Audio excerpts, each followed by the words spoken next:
Puji Tuhan, hari ini semua orang masuk gereja ya. Terima kasih buat saudara-saudara yang masih hadir. Tadi malam ada banyak orang yang main petasan kembang api ya. Tapi saudara-saudara bisa ambil bagian untuk datang ibadah pada pagi hari ini. Saya percaya itu bukan karena saudara lihat iklan dan saudara tidak enak hati dengan saya, tapi karena Tuhan yang tarik saudara-saudara datang untuk gereja pada pagi hari ini. Amin. Coba lihat kiri kanan, bilang begini, Tuhan sayang kamu. Ya, bilang sama dia kembali bahwa Tuhan pun juga sayang kamu. Amin. Ya, mari saudara-saudara kita buka Alkitab kita. Firman Tuhan pada hari ini sama dengan ayat yang kita baca kemarin, dan saya akan ambil bagian yang kedua dari pembacaan firman Tuhan atau tema besar yang diberikan oleh PPI dan juga Gereja Bethel Indonesia. Kemuliaan bagi Allah dan damai sejahtera di bumi. Saya mulai firman Tuhan ini. Gembala-gembala. Di daerah itu ada gembala-gembala yang tinggal di padang menjaga kawanan ternak mereka pada waktu malam. Ayat 9, saudara mulai.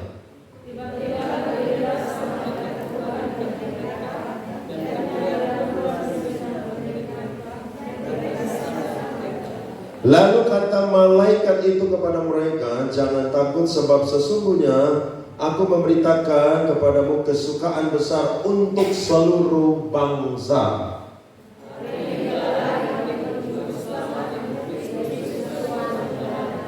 Dan inilah tandanya bagimu, kamu akan menjumpai seorang bayi dibungkus dengan lampin dan terbaring di dalam palungan.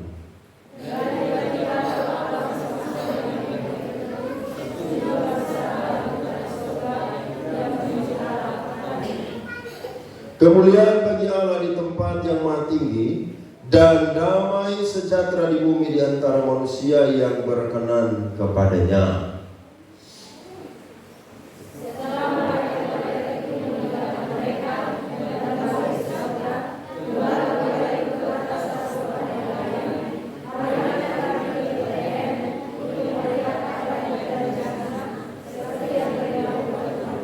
Lalu mereka cepat-cepat berangkat dan menjumpai Maria dan Yusuf dan bayi itu yang sedang berbaring di dalam palungan.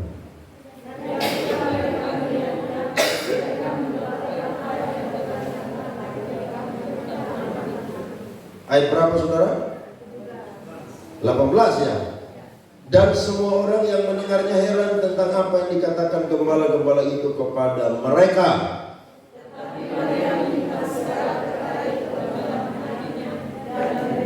Sama-sama, maka kembalilah gembala-gembala itu sambil memuji dan memuliakan Allah karena segala sesuatu yang mereka dengar dan mereka lihat, semuanya sesuai dengan apa yang telah dikatakan kepada mereka. Tepuk tangan buat firman Tuhan, saudara-saudara. Ya, sesuai dengan janji saya kemarin, saya akan bahas bagian yang kedua dari frasa nyanyian para malaikat, yakni damai sejahtera di bumi di antara manusia yang berkenan kepadanya.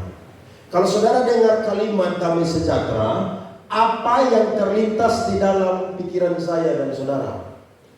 Pasti saudara akan berpikir tentang keadaan di mana tidak ada kekacauan, tidak ada keributan, tidak ada perselisihan, di mana suasana yang sangat-sangat nyaman sehingga saudara-saudara bisa berpikir dengan cerdas, saudara bisa istirahat dengan tenang, bahkan saudara pun juga bisa menikmati kehidupan dengan nyaman luar biasa. Dan saya percaya semua orang pasti mengejar yang namanya damai sejahtera. Contohnya, saudara tinggal di satu lingkungan yang hampir setiap minggu itu ribut. Saudara rasa damai atau tidak? Pasti tidak dong. Saudara rasa-rasa Tuhan kasih saya berkat uang 1M, begitulah, supaya saya cari perumahan aja deh. Saya beli perumahan, saya tinggal di perumahan. Karena kalau di perumahan kan semua orang kan bekerja. Jadi pasti tiap hari orang punya aktivitas jelas. Pagi pergi ke kantor, pulang sore, kemudian mereka istirahat. Mereka tidak kepo, tidak ribut satu dengan yang lain, mengganggu tetangga yang lain. Semua orang pasti cari damai sejahtera. Bahkan di rumah pun juga, saya yakin saudara punya banyak uang, tapi kalau tidak ada damai sejahtera, wow, itu sesuatu yang tidak membuat saudara nyaman di rumah. Contohnya, tiap hari ayah dan ibu atau suami istri ribut terus. Ya, seperti piring dan sendok dan garpu yang saling ketok tiap hari. Saya yakin anak-anak tidak akan pernah nyaman tinggal di rumah. Kenapa? Karena di rumah seperti neraka. Belum masuk neraka, tapi neraka sudah ada di bumi. Dan ada begitu banyak anak-anak yang tidak mau tinggal dalam rumah. Mereka lebih suka tinggal di rumah teman mereka daripada tinggal dalam rumah mereka. Karena apa? Karena rumah mereka tuh ribut terus, kacau terus, pertengkaran terus. Padahal kalau mau dibilang tidak kurang sesuatu apapun dalam rumah tersebut. Nah, saya percaya damai sejahtera dirindukan oleh semua orang. Amin. Terlebih orang-orang yang berkenan kepada Tuhan.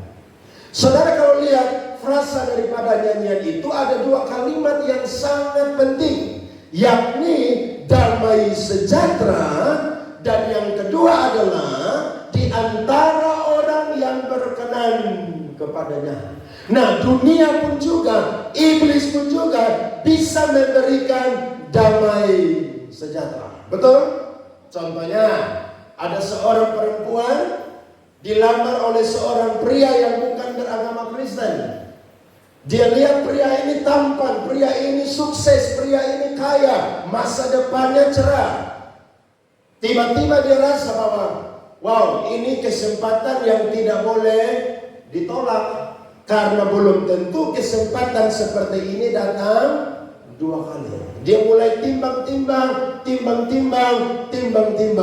Dia ambil keputusan, tidak apa-apa kita beda agama, nanti saya injili dia.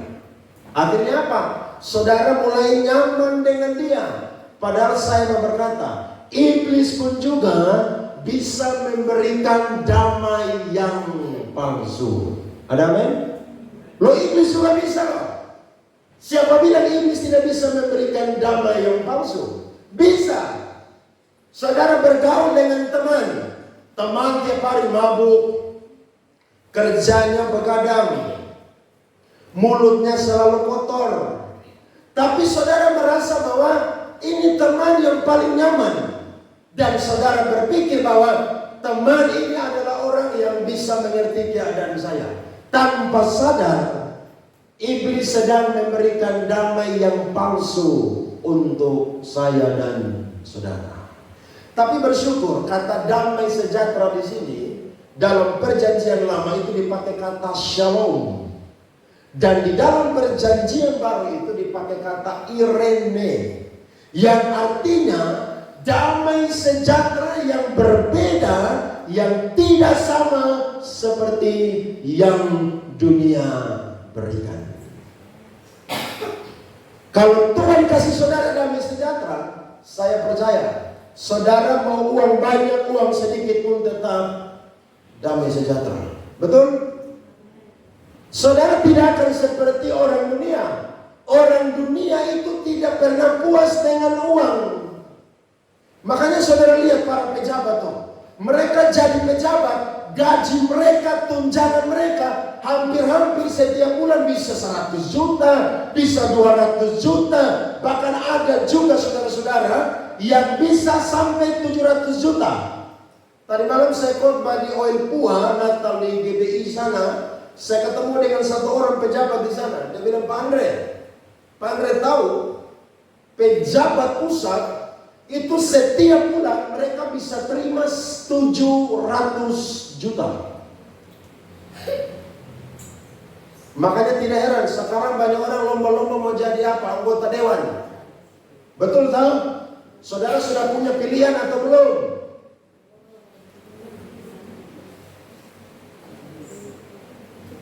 gaji besar, tapi ditangkap KPK. Kenapa demikian? Karena uang 700 juta bagi mereka itu belum mendatangkan damai sejahtera. Saya tanya, kalau saudara tiap bulan dapat 700 juta damai sejahtera atau tidak? Saya percaya setiap bulan saudara gajian, saudara ajak semua jemaat, jangan pulang, kita pergi ke restoran Padang sederhana yang ada di Kelapa Lima, kita makan bersama. Saya yakin paling habis 3-4 juta dibanding 700 juta, tidak ada apa-apanya. Saya yakin damai sejahtera kalau Allah berikan bagi kita itu berbeda dari damai yang diberikan oleh dunia. Amin. Tidak akan pernah sama.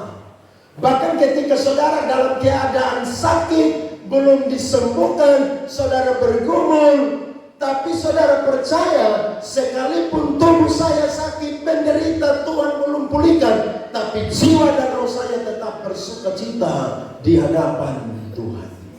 Tuhan kalau kasih damai sejahtera, saudara, berbeda dari damai sejahtera yang dunia berikan. Termasuk saudara, ketika manusia jatuh dalam dosa, maka hukum Taurat Tuhan berikan kepada manusia.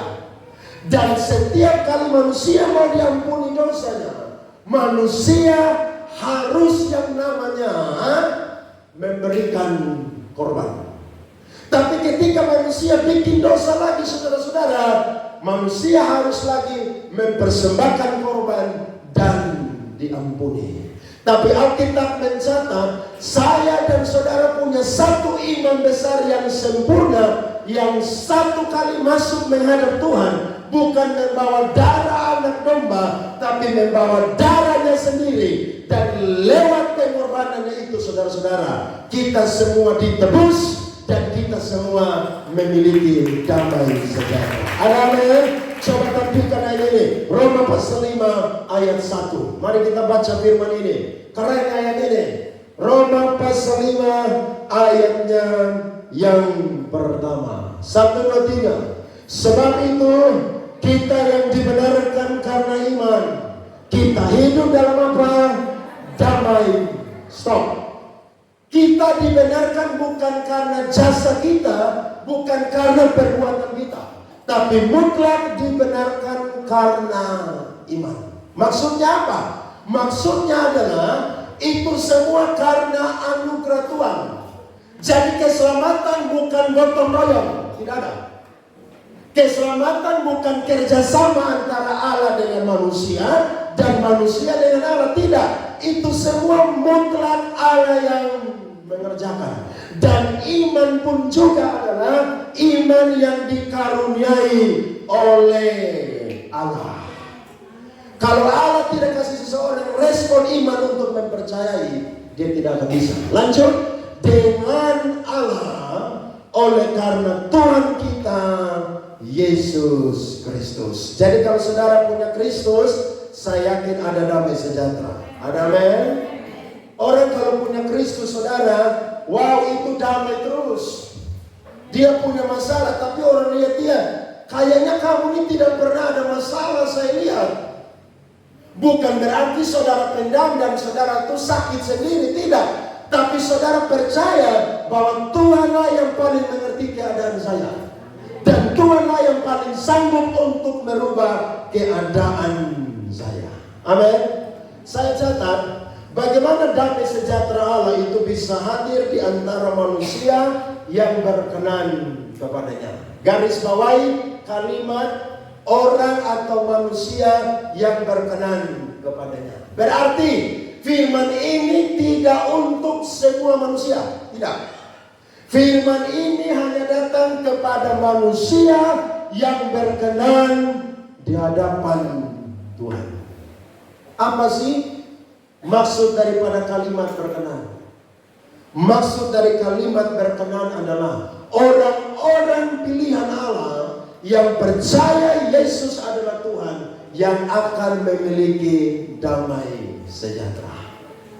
Jadi walau orang Kristen, KTP-nya Kristen, tapi kalau dia tidak mengenal Yesus secara pribadi, belum tentu dia damai sejahtera.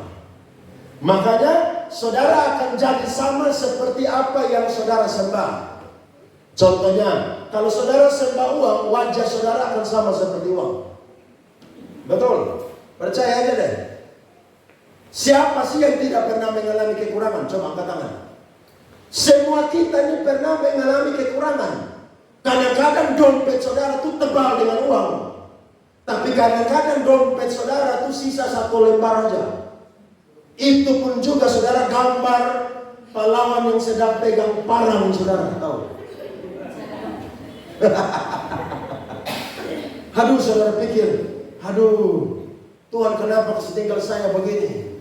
Apalagi momen tersebut bukan momen yang biasa-biasa.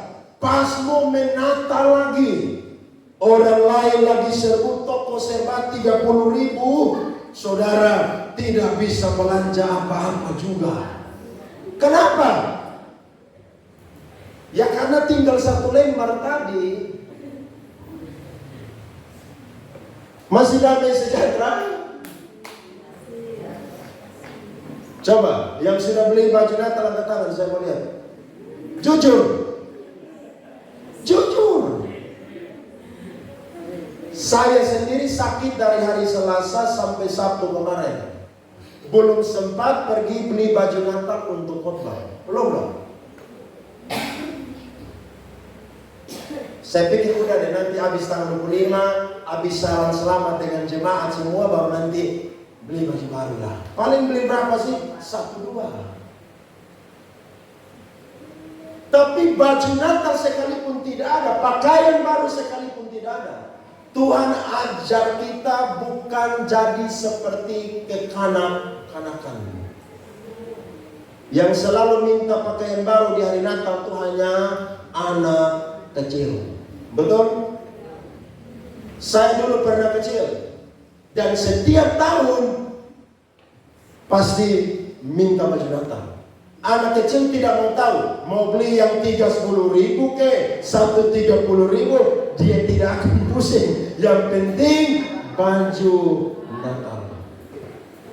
Tuhan ajar kita seperti anak-anak, tapi bukan kekanak-kanakan.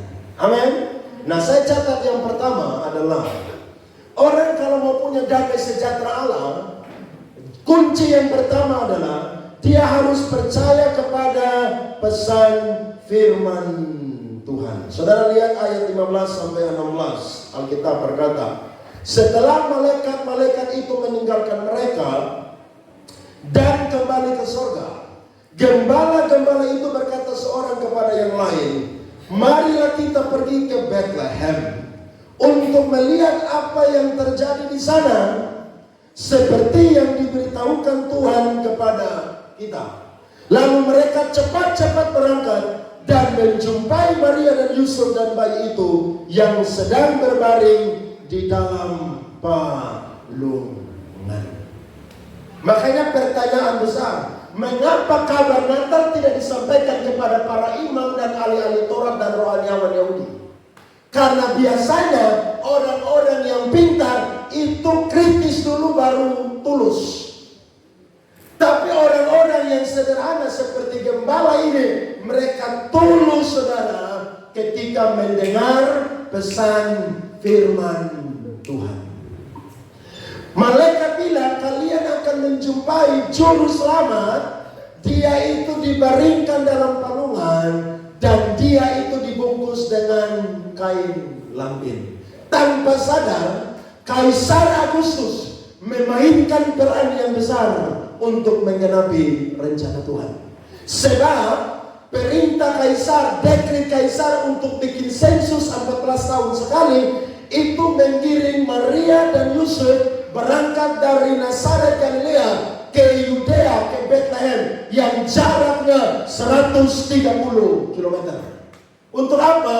Untuk sensus di sana karena kepentingan militer dan kepentingan pajak dari kerajaan Romawi. Tapi tanpa sadar saudara-saudara, itu untuk menggenapi rencana Tuhan. Ketika mereka dengar pesan itu, mereka itu penasaran. Mereka digerakkan tentang keingintahuan. Apa betul yang malaikat sampaikan itu adalah benar?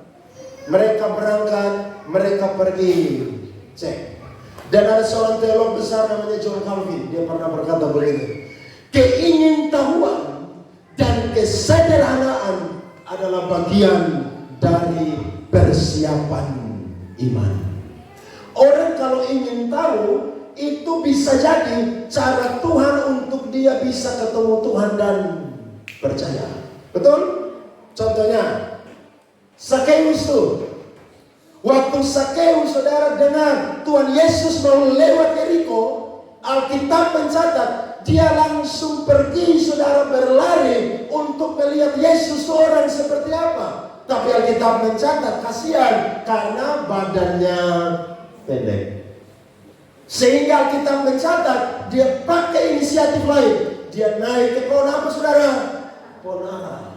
Dia ingin lihat Yesus seperti apa. Tapi justru orang yang mencari, dialah yang ditemukan oleh Tuhan Yesus Kristus. Yesus bilang begini, Sakeus, kau turun. Hari ini saya mau menumpang di rumahmu.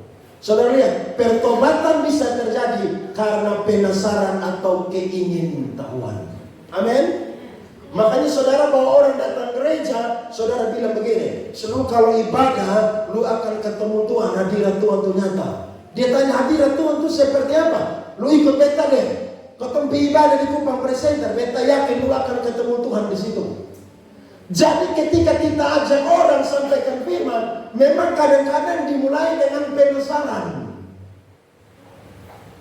Para gembala ini mereka bisa percaya kepada pesan firman Tuhan karena keingintahuan dan kesederhanaan. Bagi orang Yahudi, seorang pejabat tidak akan pernah bisa naik pohon untuk merendahkan dirinya. Tapi hanya karena ingin tahu Yesus seperti apa, Sakeus yang orang terpandang menjadi orang yang sederhana. Kalau saudara mau terima damai sejahtera, belajar untuk jadi orang yang sederhana di hadapan Tuhan. Ketika saudara ketemu Tuhan, saudara berkata, Tuhan isi saya dengan damai sejahtera Tuhan. Karena kalau Tuhan kasih damai sejahtera, saya percaya damai sejahtera itu tidak akan pernah berhenti 1-2 minggu, 1-2 tahun. Tapi damai sejahtera itu saudara-saudara terus mengalir di dalam kehidupan kita. Yesus bilang kepada perempuan Samaria, kalau engkau minum air ini, engkau akan haus lagi. Tapi kalau engkau minum air yang akan kuberikan kepadamu, engkau tidak akan pernah haus lagi sampai selama-lamanya. Amin. Berarti apa yang Yesus kasih jauh sekali berbeda dengan yang dunia berikan. Amin. Makanya saudara harus belajar kontrol saudara punya damai sejahtera yang sudah Tuhan beri. Iblis itu pandai curi salah satu hal dalam kehidupan kita, itu apa? Damai sejahtera. Orang kalau sudah tidak punya damai sejahtera, di mana dia ada, dia tidak akan pernah bikin nyaman dan dia tidak akan pernah nyaman. Percaya deh. Saudara kerja di satu tempat, kalau saudara tidak damai sejahtera, saya yakin saudara ingin apa? Resign. Tapi Yesus bilang begini, berbahagialah orang yang membawa damai, karena mereka akan disebut anak-anak Allah. Saudara mau cari tempat di dunia dimanapun, tidak ada tempat yang bikin saudara nyaman 100%. Tidak akan. Coba saudara tinggal di lingkungan saudara, semua orang bikin nyaman? Bikin damai sejahtera? Tidak ada. Yang ada bikin jengkel aja. Tadi malam kita boleh tidur nyenyak saudara, orang udah bakar itu petasan segala macam, oh tungtang. Bayangkan jam 3, jam 4 pagi orang tidak tidur. Padahal besok harus apa? gereja. Saudara pasti tidak nyaman dengan keadaan begitu. Bahkan di hari Natal pun juga masih ada keluarga bersaudara yang ribut satu dengan yang lain. Makanya sebentar pulang gereja, pergi selamat. Saya sudah khotbah minggu lalu. Kalau ada orang yang saudara musuhi dan dia musuhi saudara, kalau dia datang selamat, saudara kasih dia minuman, jangan 1 botol 1 kaleng. Jangan kasih dia kue 1-2 potong, kasih 1 pan buat dia.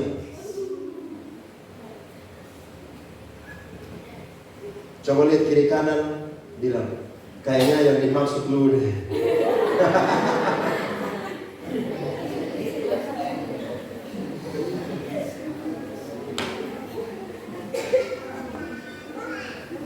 Jamu dia. Saya yakin keadaan yang kacau, yang ribut berselisih berubah jadi damai sejahtera. Amin.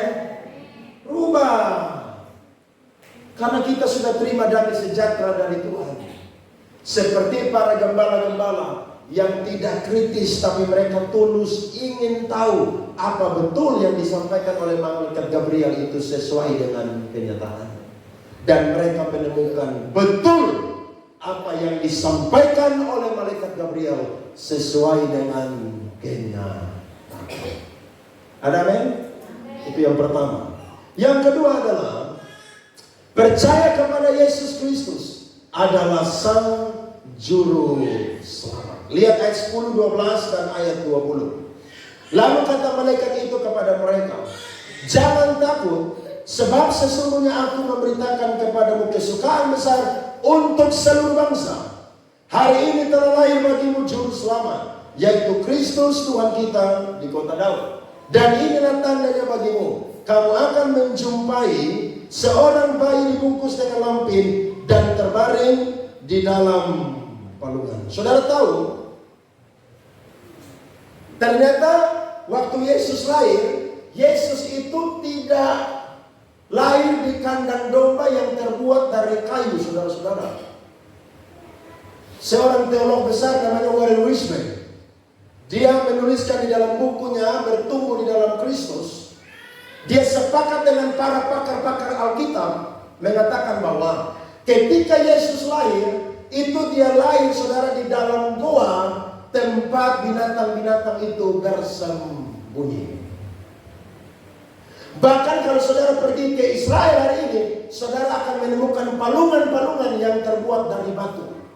Dan itu membuktikan bahwa kandang yang hari ini gereja-gereja pasang hadirkan itu jauh sekali berbeda dengan tempat pertama di mana Yesus itu lahir. Jadi saudara bisa lihat Tuhan kita tuh hina sekali. Makanya banyak orang tidak percaya kepada Yesus. Mereka berkata, masa Tuhan kok hina seperti demikian? Justru karena manusialah dia turun menjadi yang paling hina, supaya saya dan saudara menjadi yang paling termulia. Amin. Lihat ayatnya yang 20, firman Tuhan berkata, maka kembalilah gembala-gembala itu sambil memuji dan memuliakan Allah, karena segala sesuatu yang mereka dengar dan mereka lihat, semuanya sesuai dengan apa yang telah dikatakan kepada mereka. Kalau saya gali lebih dalam, firman Tuhan ini menjadi fakta historis teologis buat saya dan saudara bisa percaya seperti para gembala-gembala bahwa betul Yesus Kristus adalah Sang Juru Selamat. Yang pertama, saya kasih data saudara, fakta historis teologis, yakni Yesus Kristus adalah seorang Yahudi, bukan dari bangsa lain. Jadi Juru Selamat itu sudah dijanjikan, dia mutlak orang Yahudi. Jadi kalau saudara dengar ada orang berkata, saya adalah Juru Selamat, saya adalah Yesus, tanya, lu orang mana? Karena keselamatan tidak datang dari bangsa lain, datang hanya dari bangsa Yahudi. Ada Ada orang berkata, saya adalah utusan Tuhan Yesus Kristus. Tanya dulu, lu dari bangsa mana? Beta sabu apa? Ngomong kok lu.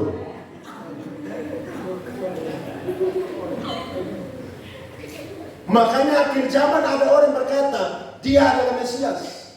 Maksudnya Mesias adalah dia orang yang berkata kapan Tuhan datang dia tahu. Saudara tahu saya repot-repot debat dan dia tanya, lu orang mana? Orang Rot, putar balik lu, Abu Nawas lu. Juru selamat mutlak dijanjikan adalah orang Yahudi. Yang kedua adalah saudara, Yesus itu datang dari suku Yehuda. Nah ini menarik saudara kalau dibahas teologis. Karena Yesus satu-satunya pribadi yang jadi imam bukan berasal dari suku Lewi. Tapi dia berasal dari suku Yehuda. Di sini membuktikan bahwa keimaman Yesus Kristus tidak pernah ada akhirnya. Dia Alfa dan dia pun juga adalah Omega. Ada amin? Dia dari suku Yehuda. Dan yang ketiga adalah saudara-saudara, Yesus mutlak datang dari keluarga Daud. Makanya Tuhan pakai Yusuf untuk bertunangan dengan Maria. Waktu Yusuf mau ceraikan, malaikat menjumpai dia. Akhirnya Yusuf tidak jadi menceraikan yang namanya Maria. Kenapa? Karena memang Yesus dijanjikan berasal dari keturunan Daud. Jadi kalau ada yang datang bilang, saya juru selamat, tanya dia, lu dari keturunan siapa? Memang akhir zaman ini banyak nabi palsu. Dan yang keempat adalah Yesus lahir dari seorang perawan. Yesaya pasal 7 ayat 14, saya sudah baca kemarin, saya baca ulang. Sebab itu Tuhan sendirilah yang akan memberikan kepadamu suatu pertanda. Sesungguhnya seorang perempuan muda atau perempuan perawan mengandung dan akan melahirkan seorang anak laki-laki, dan ia akan menamakan dia apa saudara? Immanuel. Satu-satunya laki-laki yang pernah ada di dunia, bahkan manusia yang pernah ada di dunia, yang lahir tanpa dari benih biologis laki-laki dan perempuan adalah Tuhan Yesus Kristus. Amin. Karena dia dikandung bukan dari benih laki-laki, tapi dia dikandung dari Roh Kudus. Ada orang berkata, Tuhan kalian itu tidak masuk akal. Jawab begini, lubu otak tuh yang terlalu kecil, makanya Tuhan sama masuk akal. Justru kalau Tuhan masuk akal, dia tidak akan jadi Tuhan dong. Dia terlalu besar. Alkitab mencatat, bangsa-bangsa seperti setitik air dalam timba, seperti sebutir debu dalam apa? Neraca atau timbangan. Siapa yang menopang segalanya? Tuhan Yesus Kristus. Dan yang kelima adalah Yesus lahir di Bethlehem, kota Daud. Mika 5 ayat yang pertama berkata, tetapi engkau, hai Bethlehem Efrata, hai yang terkecil di antara kaum-kaum Yehuda, daripadamu akan bangkit bagiku seorang yang akan memerintah Israel, yang permulaannya sesudah sejak purbakala, sejak dahulu kala. Saudara percaya, ambil keputusan pagi hari ini. Yesus Kristus adalah satu-satunya juru selamat. Amin. Karena bukan hanya data teologi saja, tapi data historis sejarah pun mengatakan bahwa betul Yesus adalah juru selamat.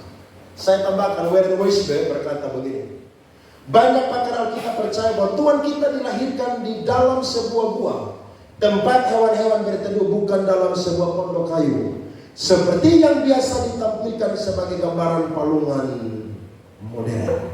Itu yang saya ngomong tadi. Jadi kalau saudara mau ingat-ingat, kok bisa ya Tuhan kita begitu hina? Jawabannya, Dia datang hanya satu tujuan, kasih damai sejahtera di bumi di antara orang-orang yang berkenan kepadanya. Amin.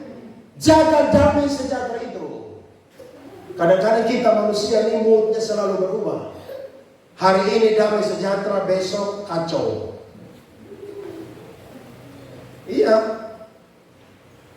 Saya ketemu dengan teman-teman saya, mereka bilang, Pak Andre, kok Pak Andre sama seperti dulu, tidak tahu tua-tua.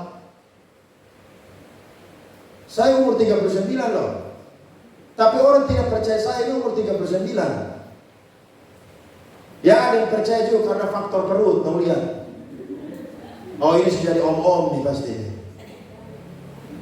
Tapi kalau perut saya rata, pasti orang berkata masih 26 tahun loh.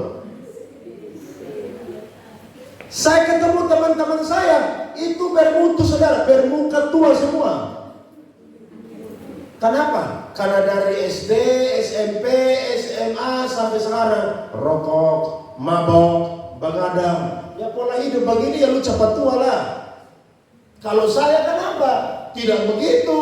Berdoa terus, menyembah terus, memuji Tuhan terus, baca kitab terus. Ya sukacita terus lah. Oh begitu ya? Ya iyalah. Tidak perlu makan yang terlalu enak-enak. Saudara makan daun kelor tiap hari pun juga, kalau damai sejahtera, awet muda, percaya deh. Lo iya dong. Daripada saudara makan yang 4 sehat 5 sempurna tapi pola hidup tidak baik, saudara tidak ada damai sejahtera. Aduh kacau.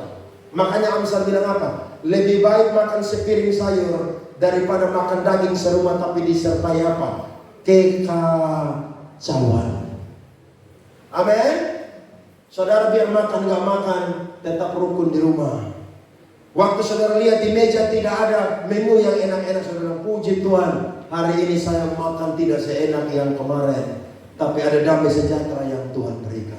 Saya percaya Yesus janji kesusahan hari ini cukuplah untuk hari ini. Saya percaya besok pasti saya makan enak. Amin. Dulu saya jadi pendeta, orang berkata, nanti lu jadi pendeta mau makan apa? Sekarang justru saudara mau makan ini, makan itu, jaga-jaga. Kenapa? Sudah mau 40 tahun. Saya hobi sekali minum soda-soda Coca-Cola. Sekarang mulai berhenti saudara. Ingat, saya lihat om-om tuh umur 50 tahun makan daging babi 1 piring besar. Oh ini Tuhan panggil lu nanti cepat begini nih. Makan boleh tapi jaga. Amin. Yesus Kristus adalah Tuhan. Dan kabar baiknya adalah Dia sudah lahir 2000 tahun yang lalu. Dan damai sejahtera itu diberikan di antara orang yang berkenan kepadanya. Siapa orang yang berkenan kepadanya? Orang yang sudah menerima Yesus adalah Tuhan. Dan orang yang senantiasa hidup takut akan Tuhan dan menyenangkan Tuhan. Damai sejahtera itu milik daripada saya dan juga saudara. Ayat terakhir Efesus 2 ayat 13 sampai 19. Mari bangkit berdiri. Pemusik maju. Kita baca sama-sama firman Tuhan ini di depan. Efesus pasal 2 ayat 13 sampai 19.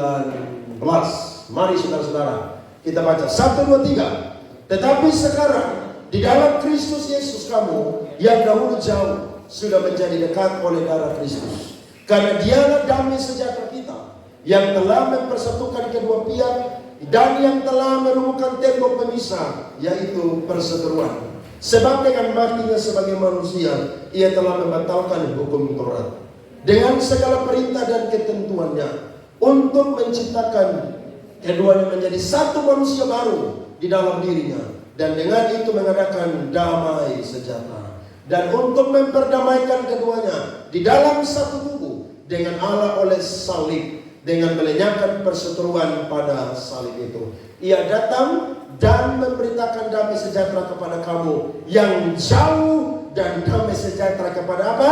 Mereka yang dekat. Karena oleh Dia kita kedua pihak dalam satu roh beroleh jalan masuk kepada Bapa. Demikianlah kamu bukan lagi orang asing dan pendatang, melainkan kawan sewarga dari orang-orang kudus dan anggota-anggota keluarga Allah. Beri tepuk tangan kepada Tuhan saudara.